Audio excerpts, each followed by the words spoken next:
Okay, so now we're going to talk about the actual quicksort function. And first thing we're going to say here is obviously, let's break it down a bit and let's have a look. So we've got our def keyword to define the function. We've got the actual name of the function here, quicksort in blue. And this is the list that we are receiving or that we're passing to the function so that it can do its work. Of course, you know, don't forget about up here. We can call this anything we want. We could have called it my list, like the previous name, but I'm trying to, you know, be clear about that you're taking a list in, so I think that's a good name to call it.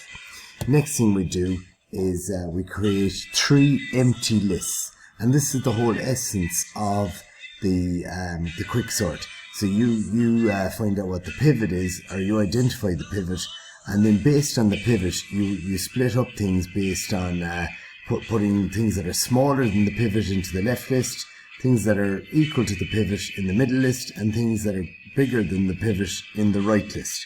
So they are empty lists initially, and they will grow as the program goes on, or again, depending on your list size. So we've also got a base case here. This is the final thing I talk about in this video, and this just ensures that you're going to send, or basically this checks, have I sent more than one element. If I haven't, if I've sent no elements, well, return the list in, which is just going to be empty. There's no sorting in it. Or if I've only sent a list with one element in it, again, no sorting in that. Return the list in, and that's basically you're finished. You're finished the program. If it's 0, 1, you know, you're not sorting. You need minimum of 2 elements to sort things.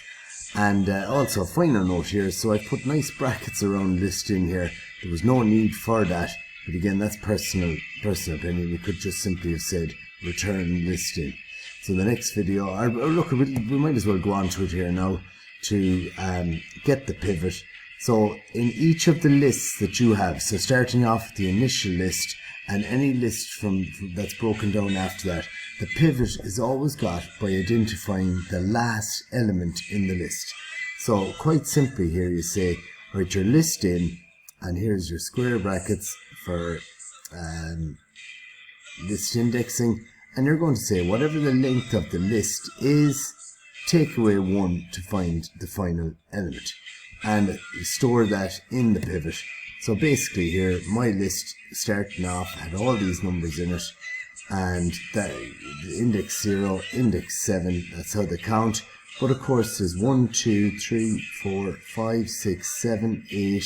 So when I pass it to the function, I've changed it to being called list in. So length of list in is 8. 8 minus 1 is 7. So of course 7 here, list in, the index 7 in the list in is the final element, which is our 8. And that has now targeted the pivot and set us up nicely.